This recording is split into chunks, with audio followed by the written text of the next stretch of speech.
minta tambahan bagus sedikit lah gitu. Biar ada nilai maulidnya. Karena kalau peringatan maulid cuma nggak ada sejarah Rasulullah, itu bisa-bisa dituduh fitnah lagi nanti. Sedikit aja, sebentar aja, tidak lama kita, tidak lama. Bismillahirrahmanirrahim. Saya hanya sebagai dasar aja. Jadi yang dasar secara keilmuan, bahwasanya mengapa kita ini setiap tahun, karena banyak protesan pertama itu mengapa kita harus mengadakan maulid. Ada lagi protesan mengapa kita tuh maulidnya setahun sekali, ya kan? Aneh-aneh pokoknya. Terus mengapa Rasulullah itu harus diagungkan, kan banyak sekali pertanyaan semacam itu. Sehingga saya sampaikan hanya yang inti-inti saja, bahwasanya mengapa kita ini, para ulama mengajak kita untuk memperingati hari kelahiran baginda Rasul, yang mana intinya itu sebenarnya hanya mengingatkan kembali terhadap kelahiran Rasulullah Shallallahu Alaihi Wasallam. Mengapa kau diingat? Wadakirhum fi ayyamillah. Jadi Allah itu berfirman, wadakirhum fi ayyamillah, dan ingatkanlah mereka semuanya pada hari-harinya Allah. Apa maksudnya maulid?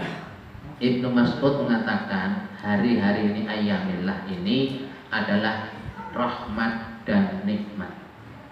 Kemudian Ibnu Hajar Al-Asqalani, juga Ibnu Hajar satunya Al-Asqalani, satunya sampai itu, dua-duanya mengatakan bahwasanya peringatan maulid ini sesuatu yang sifatnya wajar, bisa jadi sesuatu yang sifatnya wajib. Karena apa? Kelahiran Rasulullah ini adalah satu nikmat yang sangat luar biasa. Nikmat, tidak ada nikmat sebesar kelahiran Rasulullah. Makanya kita sebagai umat Rasulullah ini memperingati maulid, mengingatkan kembali kepada hari kelahiran baginda Rasul, itu sebagai wujud ibadah kepada Allah. Jadi harus dibedakan. Jadi kalau budaya, jadi peringatan maulid seperti tiap tahun itu budaya, jangan dikatakan ibadah. Jadi kalau secara tersurat, peringatan maulid itu bukanlah ibadah, tapi budaya Islam untuk selalu memperingati hari besar, memperingati hari kelahiran. Namun yang tersirat ini adalah ibadah.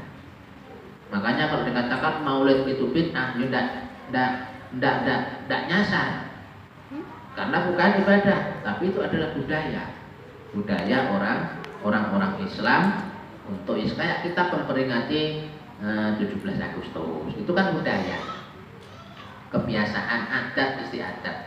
Tapi yang tersirat di dalam peringatan maulid inilah intinya ibadah, karena di situ harus ada memperkenalkan kepada hari kelahiran baginda Rasul kepada kita semuanya, sesuai niat ulama pertama kali mengadakan maulid. Karena saat itu banyak umat Islam ini yang kacau balau, banyak yang balelo,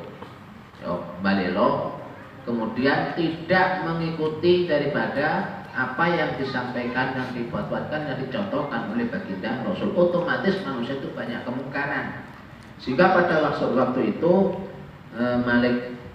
Sultan Malik bin Mudor ada yang mengatakan kalau dari segi aswaja ahli sunnah wal jamaah, pertama kali yang mengadakan maulid ini adalah Malik bin Mudor. Tapi kalau dari versi Syiah itu adalah Raja Ibkir dari Irak.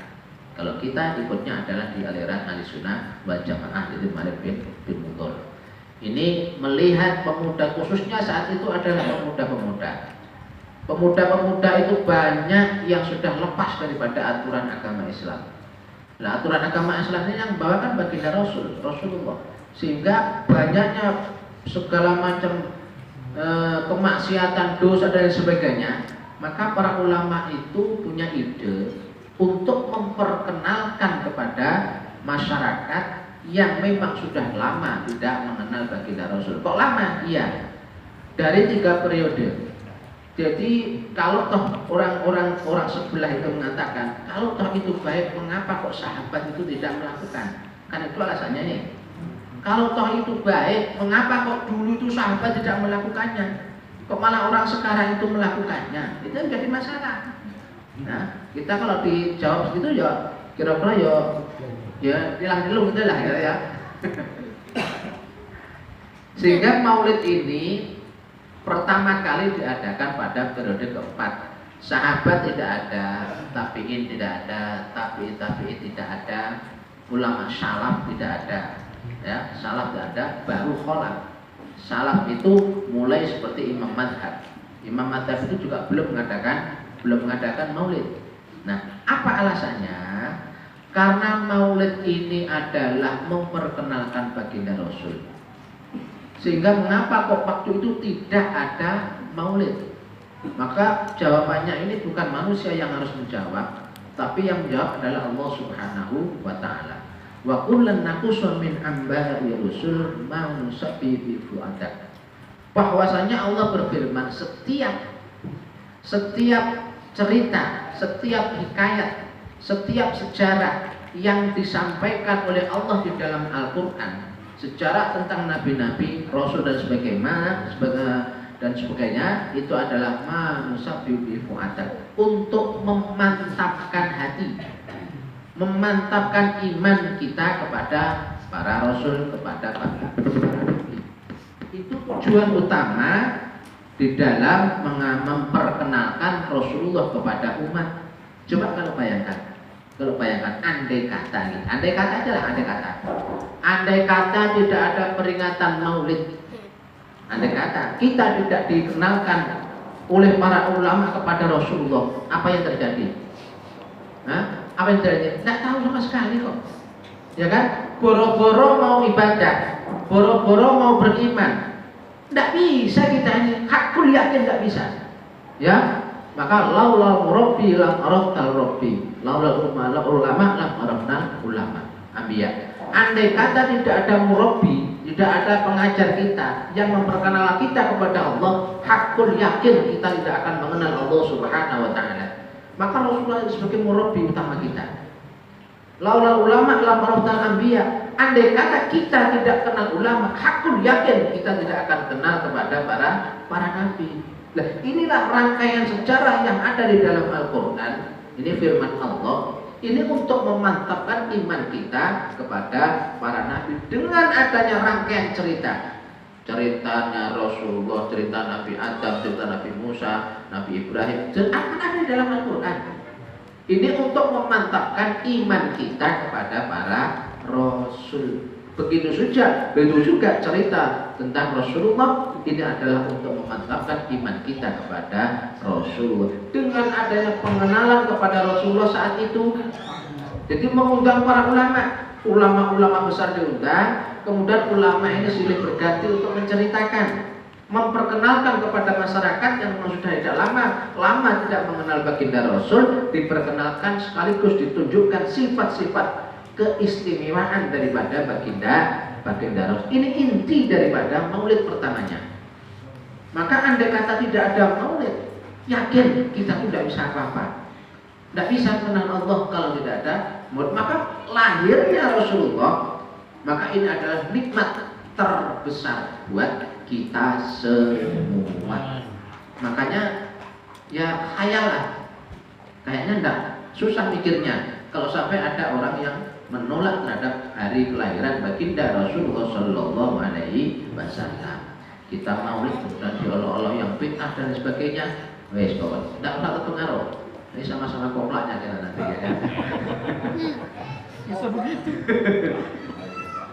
Jadi kalau kita biasa karena tujuannya memang itu tujuan maulid.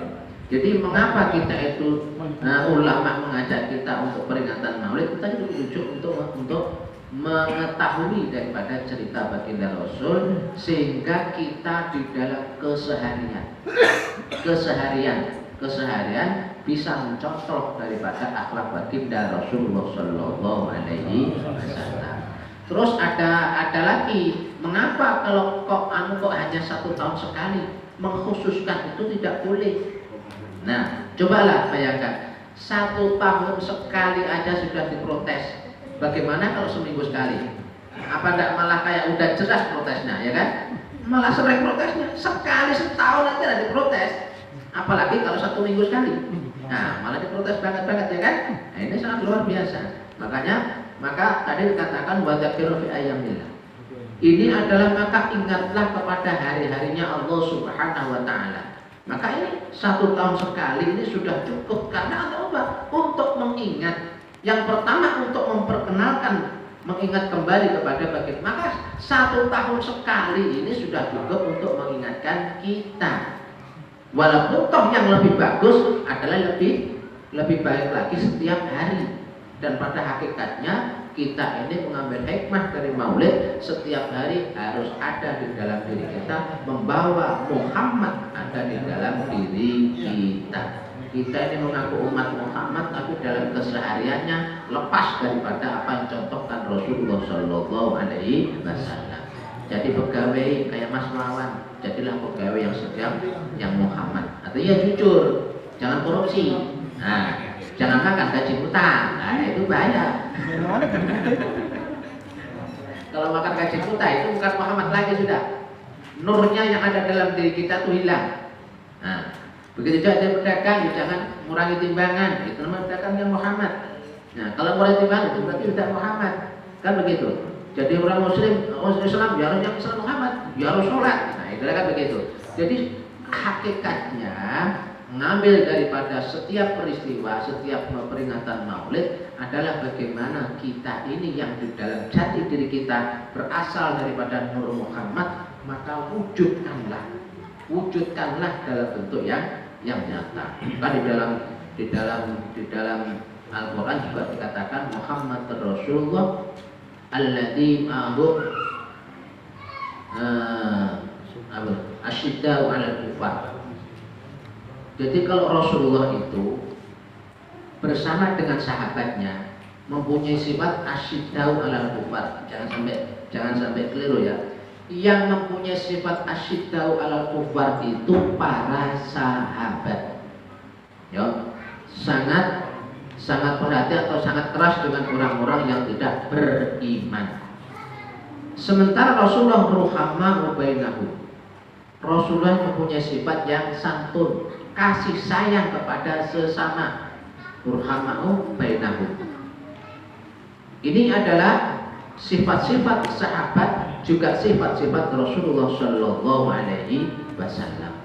Maka andai kata ada umat Muhammad antara satu dengan yang lainnya saling mengolok-olok, ya kan, saling mengolok menjatuhkan satu sama dengan lain, itu bukanlah umat Muhammad, bukan umat Rasulullah, ya kan? Karena memang Rasulullah tidak punya sesuatu itu, berarti tidak bisa mencontoh daripada akhlak baginda Rasulullah Shallallahu Alaihi Wasallam.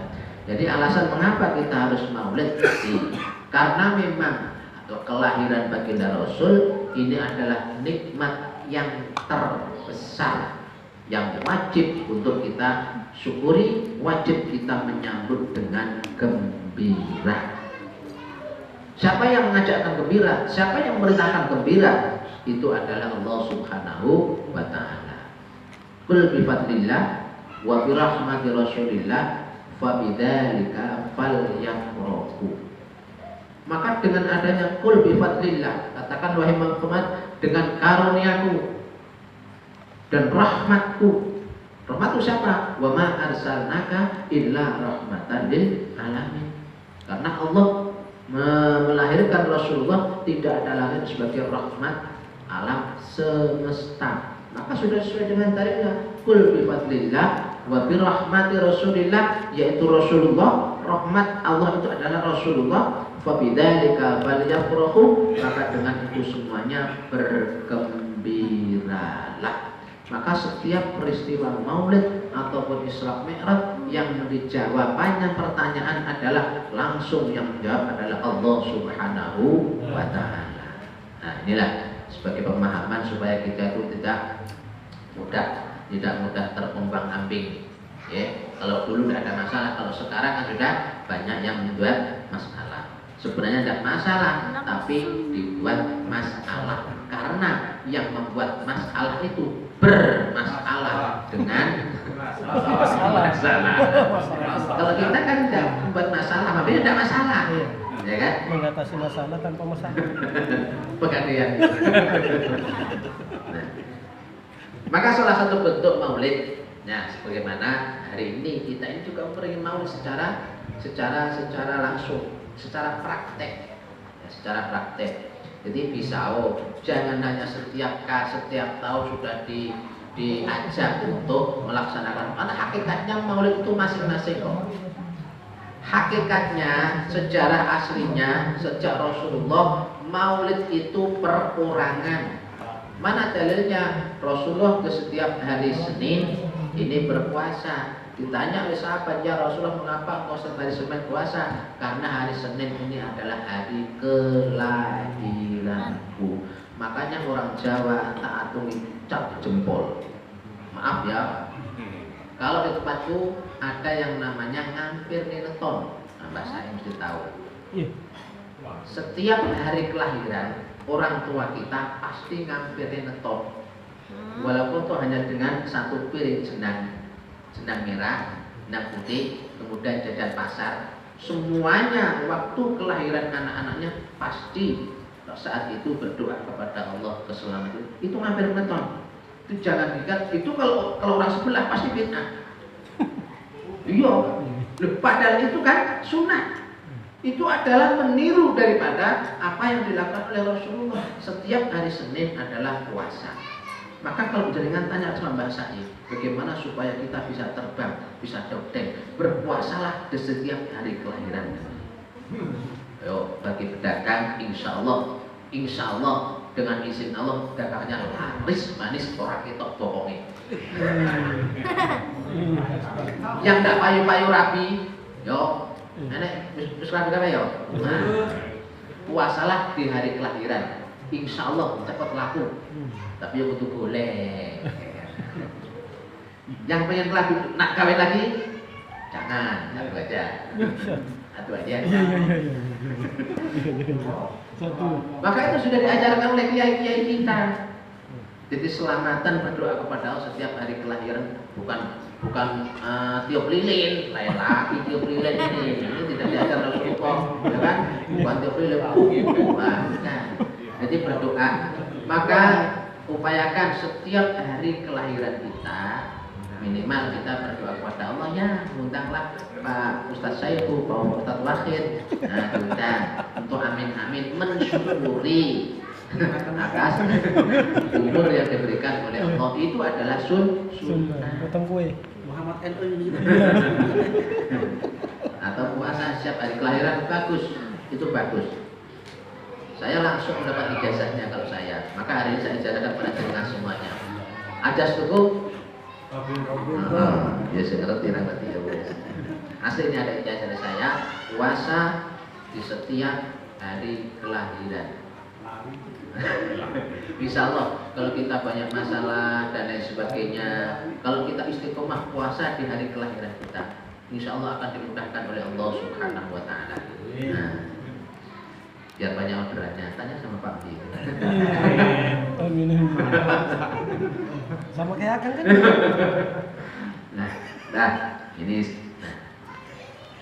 Nah, ini termasuk peringatan maulidnya ini. Nah, ini maulidnya ini langsung praktek langsung maulid nih. Ya supaya tidak ada bid'ah lah.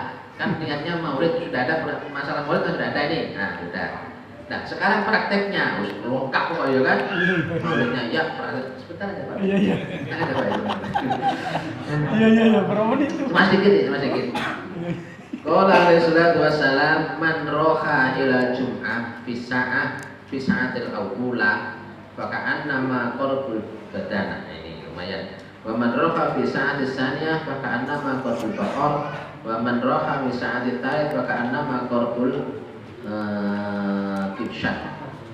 Wa man raha fi sa'ati rabi' fa ka'annama ahdal tujajan. Wa man raha fi sa'ati khamis fa ka'annama adil bayda. Wa idza kharaja al-imam, ini sudah, ini ya, ini dapat jenengan karek hitung-hitung, sampean pikir dhewe kira-kira nek kelas endi. Yo, nek kelas endi. Wa qala alaihi salatu wassalam, Rasulullah bersabda, man roha ila jum'ah fi sa'atil ula fa'akana maqrubal badana. Barang siapa hadir untuk Jumatan pada waktu yang pertama, maka dia itu seperti kurban unta. Yo, datang pada jam pertama, kurban unta. Awal bisik dhewe.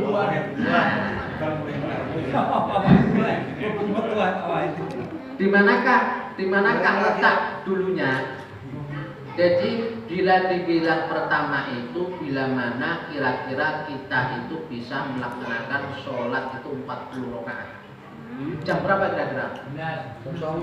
Nah, jam Itu bersih-bersih itu.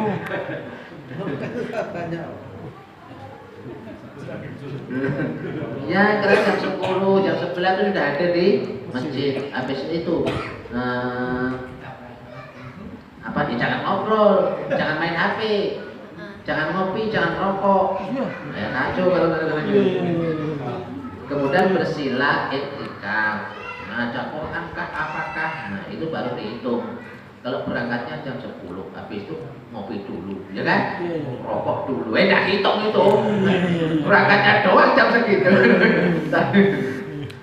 Maksudnya begitu dari rumah langsung masuk ke masjid. Nah, sudah langsung masuk ke masjid, baru dihitung oleh malaikat. Dan kamu sudah dihitung. Kemarin kan sudah itu, malaikat di pintu sudah ya. Nah, sudah. Nah, itu kan malaikat di pintu membawa pulpen, membawa buku. Nah, itu tujuannya apa? Ini nyatet ini. Ya, yang masuk pertama jenenge sapa? Mas Wawan. Ya kan? Pawin. Maka orang yang pergi ke masjid berangkat pada kloter pertama, maka ini seperti kurban unta. Bayangkan unta berapa harganya? 40 juta. Ya kan? Seperti luar biasa pokoknya. Lehernya panjang sama. Bapak punya hadisannya maka anak kul bakor. Barang siapa yang kloter kedua, maka pahalanya seperti orang kurban sapi. Nah, yo, pahalanya seperti orang kurban sapi. Ini yang kloter kedua. Ya, sekitar jam 11, 12, jangan jam 12 sudah selesai. Jam 11 lah. Nah, jam 11 berangkat dari rumah. Kemudian duduk dan kemudian berdiri atau baca Quran dan sebagainya. Kemudian waman roha bisa ditalit maka nama korban kubsan. Barang siapa yang kloter ketiga seperti kurban domba atau kambing. Ya, kloter ketiga ini domba kambing. Berapa setengah 12 ya, sebentar sudah. Jam setengah 1. Sudah selesai, sudah mulai. Nah, berkambing. Ini yang kloter ketiga. Kemudian masalah beberapa rupiah bahkan nama ada jajah. Barang siapa yang kloter keempat, wah ini kayaknya banyak yang kena ini ya kan. Mayoritas kloter keempat tidak dihitung kurban, seperti hadiah ayam. Jam berapa? Jam 1. Ayam.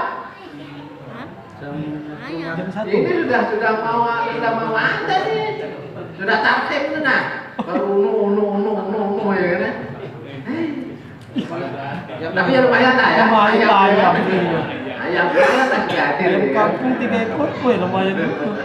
Yang paling kena hotelnya berarti terakhir kok. Bapak Rakab bisa dilkomis maka nama ada butuh. Barang siapa yang datang terakhir kloter kelima seperti hadiah dong telur. Masih ada lagi. Kloter kelima telur sudah mau sholat ya bilang. Kayaknya semuanya telur semuanya deh ya. Iya. Maka yang tidak punya kerjaan, apalagi yang sudah mendekati innalillahi yang bertua-tuan ya. Udah enaknya itu. Sudah ada kerjaan ngapain lagi seperti Pak Haji Wawan, Pak Haji apa lagi? Pak Haji, nah itu udah. Ini enggak, maksudnya kalau enggak ada kerjaan datang jam 12 itu terlalu. Ya kan? Ngapain di rumah? Masa yo setor Jumat siang-siang ya kan?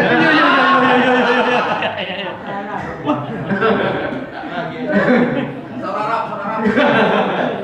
Montaran. Nah seperti itu ya. Ya kalau yang muda-muda kan banyak kerja di kantor, ya nggak boleh dibilang lah kayak apalagi sudah izin sudah bisa ya kan. Nah tapi kalau sudah happy tidak ada kerjaan kegiatannya, ya ini dilakukan. Kalau bisa ini dilakukan. Gitu. Jadi datangnya jam 10 lah, habis itu ya berbilik berpikir. Nanti belum ada pertanyaan. Bentar Nah, kemudian kloter kelima. Kloter kelima adalah seperti hadiah telur ayam. Telur ayam bukan telur manusia. Kemudian faedah kharaja imam ilal mimbar. Nah, setelah imam itu keluar dari mimbar, tuwiat insaful warafatul iqlam. Kemudian setelah imam itu keluar dari mimbar alias setelah khotib, di hadis pertama itu kan malaikat membawa catatan sama buku, mencatat nama-nama yang masuk kemarin ya kan, siapa. Nah buku itu ditutup setelah khotib turun dari mimbar. Jadi kalau jenengan datangnya khotibnya sudah turun, wes bablas ini. Udah bisa dibuka lagi. Nggak bisa. Udah ada filmnya. Lah bukunya itu loh sudah ditutup sama malaikat. Lah iya khotibnya selesai. Nah, padahal khotib mau naik mimbar itu aja malaikat sudah tidak perhatian karena malaikatnya juga sama-sama ingin mendengarkan khotbah. Itu nah, dikira enggak toh? Iya. Walaupun malaikat dia pengen boleh pahala juga. Oh iya. Nah, tabarukan semana umat Muhammad ngambil berkahnya. Kita itu diambil berkah oleh para malaikat, udah kurang piye gitu. Iya. Ono peringatin maulid malah elek-elek ini kan? Iya. Malaikat mengambil berkah kepada Rasulullah. Nah, bayangkan. Wa idza kharajal imam ilal mimbar tuwiat sifatul warafiqat aqlam wa istama'at lil malaikati inda mimbar yastami'una al-khutbah. Makanya setelah ini riwayat yang lain ini jadi diceritakan setelah khotib itu naik mimbar, bukunya sudah ditutup. No? Sudah tidak perhatian lagi. Makanya di mana-mana kalau dulu kalau di desa-desa imam itu diutamakan, disunahkan datang terakhir. Begitu imam datang langsung adzan. Itu nah, langsung adzan. Imam datang maka langsung adzan. Itu nah. Jadi kalau imamnya datang duluan, ini Imamnya enggak. kasih aja makna. Imamnya enggak ada. Maka bagi para khotib yang datangnya itu lambat-lambat mengamalkan ini loh Pak. Iya. Sampai beliau ini. Beliau sudah tahu duluan mengamalkan ini. Iya. Terlambat sedikit kok. Terlambat sedikit. Walaupun alasan daripada lambat, terlambat memang. Terlambat sedikit kok. Bareng saya terlambat. Memang kalau kiai-kiai dulu di Jawa, masjidnya sendiri, pesantrennya sendiri, pasti kiai itu datangnya waktu adzan. Begitu kiai adzan, datang langsung diadzani. Karena untuk menjaga daripada jamaah jangan sampai malaikat itu tutup dulu bukunya. Nah, kalau itu kan kasihan, jenengan-jenengan yang lambat-lambat. Iya kan? Bukan orang tua sendiri. Itu orang lain aja. Wassalamualaikum. Kemudian wastama'at lil malaikah indal mimbar yastami'una al-khutbah. Kemudian malaikat yo nimbrung. Begitu khotibnya datang, khotib naik mimbar, malaikatnya juga mendekat kepada khotib juga mendengarkan khutbah. Nah, bayangkan, malaikatnya mendengarkan khutbah, kemudian kita itu tidak jelas nasibnya, ya kan? Ya malaikat kan sudah nasibnya jelas, tidak punya dosa, jelas nasibnya. Lah kita dosa tidak dihabis, nasibnya tidak karuan, ya kan? Ngamalnya berantakan. Wis kok surga dalam bayangan ya, dikubur penuh dengan siksaan. Ngerinya. Semuanya ketinggalan. Astagfirullahaladzim. Hancur aja sih. Apa yang udah gitu berangan-angan mendapatkan surga? Iya. Susah sih dah. Faman jaa ba'da dzalika fa ka'annama jaa lil haqqi sholat. Barang siapa yang datangnya setelah itu. Setelah itu maksudnya khotib sudah selesai khutbah.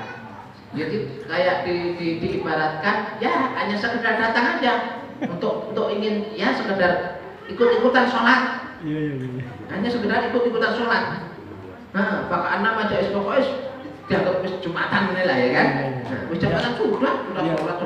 Ini orang-orang yang datang setelah khotib itu turun dari mimbar, alias muluhum. Tidak ada apa-apanya. Misalnya jenengan begitu terus di sana nanti pas dilaporkan malaikat terus tidak ada tulisannya, ya jenengan jangan protes, ya kan? Kalau jenengan protes malah dimek-mek sama malaikat, ya kan? Malaikat, saya tidak pernah ketinggalan Jumatan. Mana catatan saya? Ya kan? Malaikat langsung pertengkelek. Bisa kapan kamu Jumatan? Jumatan telat terus no. Buku sudah tak tutup. Ya kan? Apa tidak kita kalah? Ya kan? Kalah posisinya kita ini. Tidak bisa ngapa-ngapain sudah. Dan kasih kalau kita kan aslinya kecewa. Ya kan aslinya kuciwa kita ini mengharapkan pahala tapi ternyata tidak ada tulisannya sama sekali. Nah,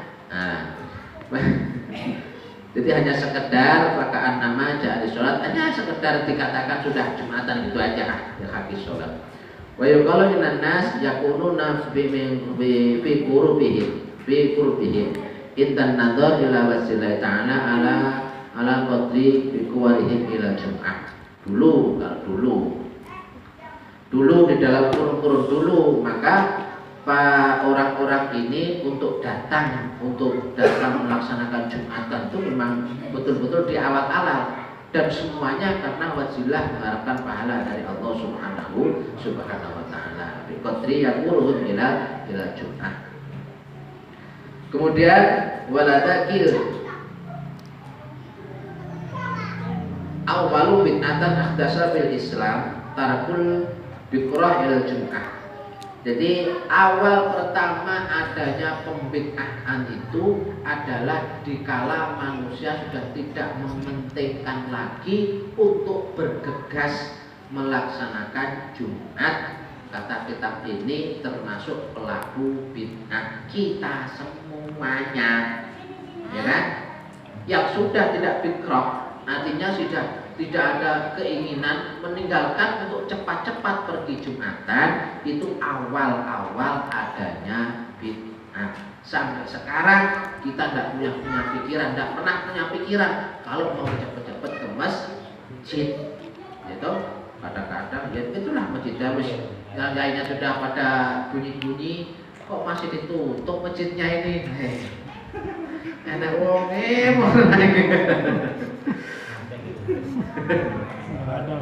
sabar. Ya untung belum Jumatan lah ya kan.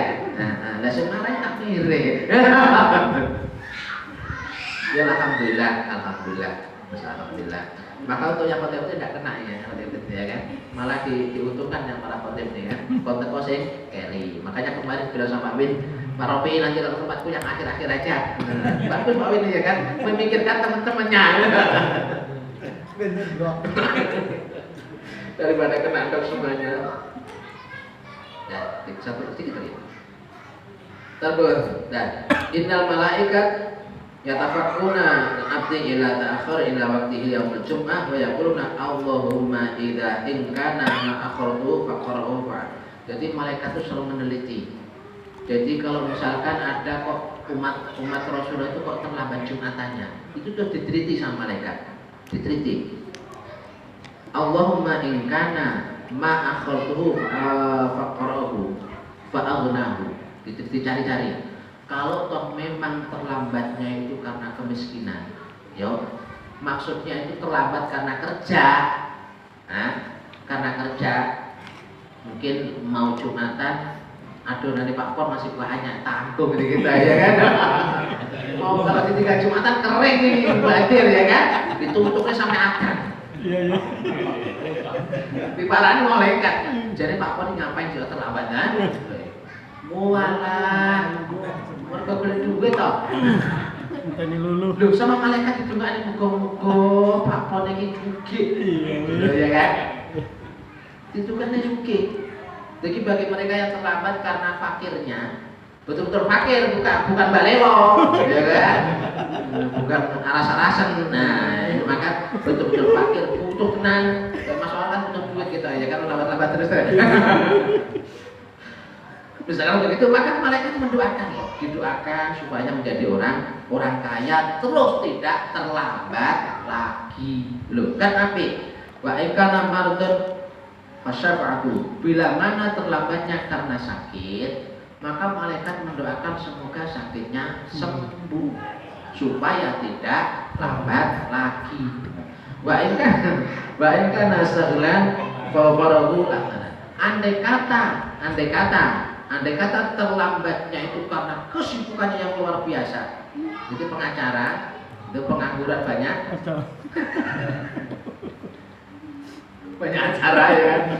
Dilihat malaikat, ngapain kok terlambat? Oh, banyak acara ya. Semoga harus didoakan ya Allah. Semoga orang pengacara ini diberikan keluangan, ya kan? Diberikan keluangan sehingga tidak terlambat lagi untuk pergi sholat Jumat. Itu perlu diartikan. Wa ingkana lahuan. Nah ini malakul bi ila ta'atik. Masih bagus lagi. Kok ternyata berangkatnya karena balelo, ya kan? Istilahnya malas, kurang ajar, pokoknya malas wis pokoknya sudah ada kayak Pak Robi, cek ngopi, merokok ya kan? Tidak tahu mana Pak Robi. Yang mana sih? Itu masih doakan. Semoga yang biasa balelo ini menjadi taat kepada Allah Subhanahu wa Ta'ala. Akhirnya tidak balelo, tidak males-males. Nah, ya kan? Bunga nih. Ojo sampai takmir sampai pusing. Tekok rambut ini gitu kan. Stres gitu takmir ya kan? Secinta ini harus mongso. Nah, ini sudah Sampai di telepon. kakak dodok koron.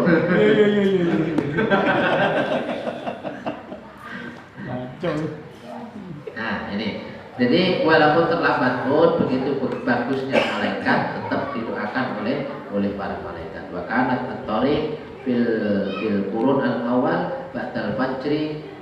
Kalau dulu wa kanat turuq fi qurnil awal ba'dal fajri mamlu'atan minan nas yamsuna besar saja yang betuna. Kalau dulu zaman Rasulullah, zaman sahabat datangnya itu setelah sholat subuh jam 6 sudah berangkat ke masjid karena masjidnya jauh. Kalau Pak Pin berangkat jam 6 ya tidur. Bersih lah. Ngopi. Alhamdulillah. Demikianlah untuk acara maulid juga taklim, untuk pelaksanaan maulid dilangsungkan maulid langsung taklim perayaan maulid, praktek maulid Nabi. Semoga ini penjelasan Jumat di kitabnya sudah habis ya. Semoga apa yang kita pelajari mulai dari awal masalah Jumat ini kita lebih yakin lagi. Kalau ada masalah ini fitnah itu fitnah, kan kita sudah punya ilmu semuanya, sudah punya patokannya, sehingga kita lebih mantap lagi, tidak mudah untuk ikut yang aliran-aliran yang tidak sesuai dengan apa yang kita pelajari. hari sehingga kita lebih mantap lagi dan semoga tidak balelo lagi. Nah setelah tahu begini kan, kalau kemarin masih dimaku, yo bapak-bapak, mas-mas, kakak, kocok kabeh, yang kemarin nggak tahu hadis ini masih diampuni sama malaikat. Tapi setelah jenengan tahu kok ndak nglakoni, yo siap-siap dinyet-nyet karena sudah tahu kok nggak melakukan itu lebih besar nyet-nyetnya. Kalau nggak tahu nggak ada masalah, nggak ada hukum. Begitu tahu kok nggak melakukan, wes sembuh we tak malaikat dewi ya kan. Nah, maka baguslah kompromi-kompromilah dengan malaikat supaya kita aman ya kan. Tidak nego di sana nanti ya kan. Alhamdulillah demikianlah untuk alhamdulillah, maaf ya agak malam nggak apa-apa ya, semakin malam semakin bagus karena niatnya adalah mengagungkan kelahiran baginda Rasul. Lewat semakin malam rezeki jemplang karo Pak Win nggih. Alhamdulillah semoga kita lebih mantap cinta kita kepada Rasulullah lebih mantap. Juga dengan begitu peringatan ini menambah iman takwa kita kepada Allah, menambah cinta kepada Rasulullah, menambah pula amal-amal kita mengikuti sunnah Rasulullah Shallallahu Alaihi Wasallam. Maaf, itu nasallahu lakin wallahu ma'afil farid. Wassalamualaikum warahmatullahi wabarakatuh.